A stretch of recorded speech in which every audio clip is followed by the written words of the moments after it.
Estimados e queridos amigos e irmãos da nossa amada igreja e desse nosso bate-papo, vocês que acompanham a nossa conversa diária aqui sobre essas histórias bíblicas, né? Hoje eu quero atender o nosso querido irmão e amigo nosso lá de Marabá, é o nosso amigo Torres. Torres pediu que eu falasse sobre o poder do povo de Deus. E nós vamos começar lá por Daniel, né? Daniel, capítulo 2, onde Nabucodonosor teve um sonho, mas o Daniel foi um dos transportados lá de Jerusalém para a Babilônia, né? O Império Babilônico cresceu muito e subjugou aqueles países da época, né? E ele foi também lá para Israel, para aquele território da Palestina, e ele trouxe para a Babilônia alguns jovens para estar no palácio do rei, para aprender toda a ciência de Babilônia e pudessem ajudar o governo de Babilônia. Mas aí Nabucodonosor teve um sonho e esqueceu do sonho. Ele não lembrava mais do sonho. E ele chamou os magos, os astrólogos, os adivinhos lá de Babilônia para que eles desvendassem o sonho. Mas eles não souberam decifrar o sonho e também era impossível isso. Eles falaram para o rei Nabucodonosor que aquilo era impossível, que ele contasse o sonho, que eles iam dar a interpretação. Aí ele ficou muito bravo, né, e quis matar todos essas pessoas e baixou o decreto. Aí Daniel ficou sabendo desse decreto de morte, né, para os magos, os astrólogos, adivinhos lá de Babilônia, e ele também ia para essa morte, porque ele estava também a serviço do rei. Mas uma coisa interessante foi que ele pediu lá para o general do rei para que levasse ele até a presença do rei. E assim foi. E lá ele falou, olha, realmente, rei, é difícil isso, é impossível para os humanos desvendar o sonho de Vossa Excelência, né? Não sei como é que ele tratou lá. Ele pediu um prazo, um tempo. E Daniel foi embora lá para a casinha dele, onde ele morava, dentro lá de Babilônia, e ele pediu a Deus. E Deus deu o mesmo sonho para ele. Bom, o rei sonhava com uma grande estátua.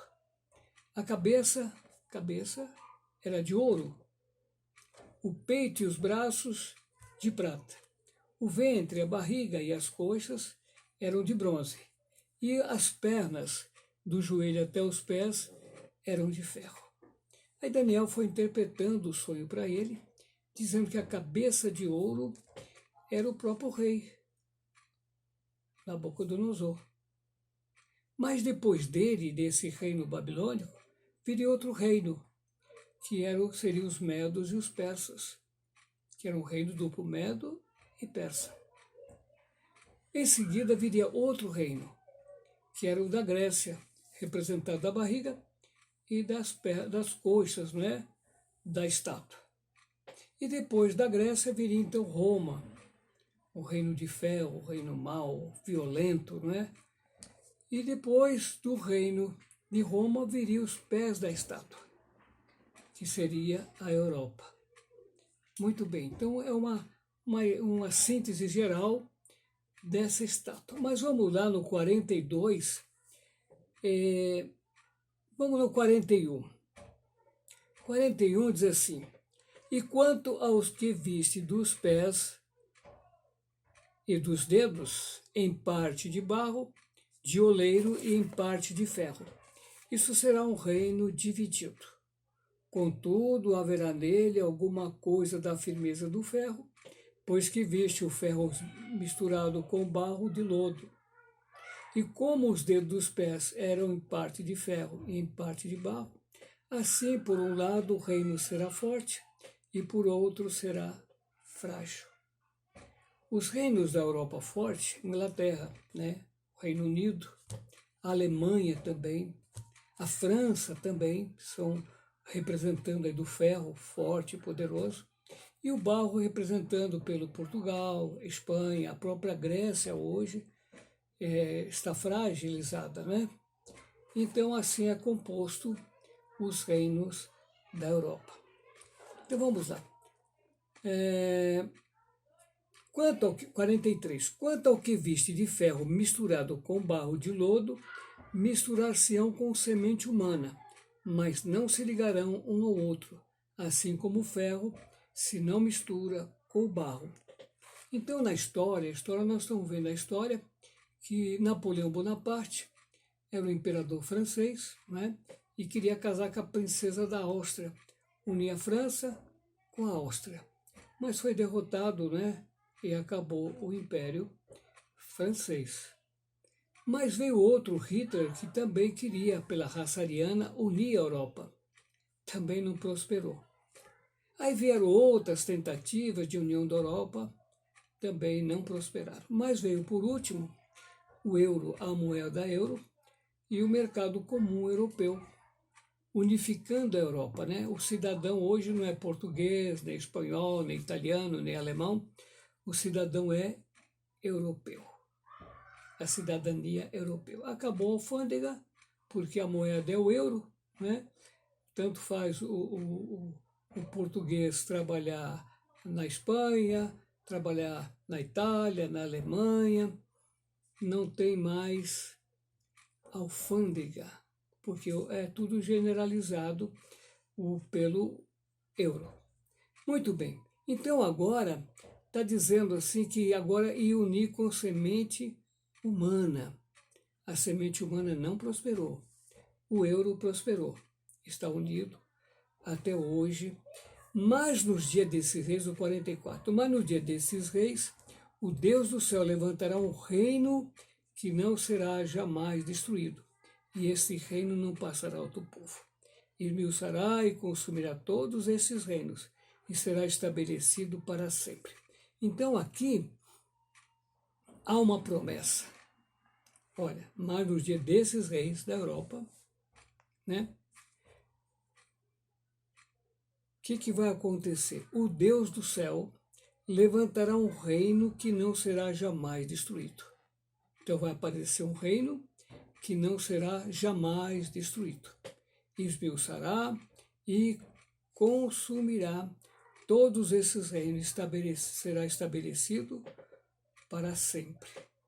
Então o povo de Deus vai ser estabelecido nessa terra, né? Segundo diz as profecias. Mas lá no próprio Daniel, nós vamos ver Daniel capítulo 7, versículo 17.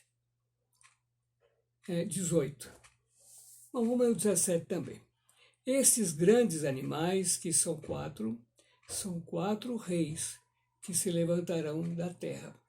Mas os santos do Altíssimo receberão o reino e possuirão o reino para todo sempre, e de eternidade em eternidade. Então nós vimos lá, Daniel, lá no começo do capítulo 2, nós vamos vendo na história do Daniel as mesmas visões de lá e mesmo reinos daqui, né? Só que já são outros, representados por outros animais, e agora ele diz aqui, mas os santos do Altíssimo receberão o reino e possuirão o reino para todo sempre, e será de eternidade a eternidade. Então tem um reino que será estabelecido, né? Estabelecido para todo sempre. E aí o Apocalipse 2, 26 e 27, vamos lá no Apocalipse 2, 22 e 27, a promessa para o povo de Deus. Vamos lá.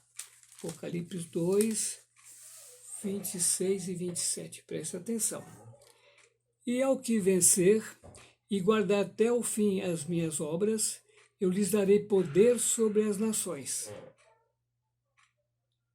Daniel e Apocalipse andam juntos, né? Embora outra linguagem, mas quer dizer a mesma coisa. Então, veja bem. E ao que vencer e guardar até o fim as minhas obras, eu lhes darei poder sobre as nações, e com vara de ferro as regerá, e serão quebradas como vasos de oleiro, como também recebi do meu Pai. Então aqui Daniel falou das nações, né, que serão quebradas como vaso de oleiro, e aqui é confirmado no Apocalipse 2, 26 e 27. É isso que o irmão Torres pediu, eu estou mandando para ele e mandando para vocês também, para vocês saberem que as profecias estão apontando que ao vencedor, vencer quem? A besta, o falso profeta e as abominações da terra. Quem vencer vai reger as nações com vara de ferro e serão quebradas como vaso de oleiro, né? E depois nós podemos continuar com essa historinha, porque o nosso tempo acabou. Fique com Deus. Amanhã talvez a gente continue um pouquinho mais com essa história, tá bom? Um abraço para vocês e até o nosso programinha, se Deus assim permitir. Até lá.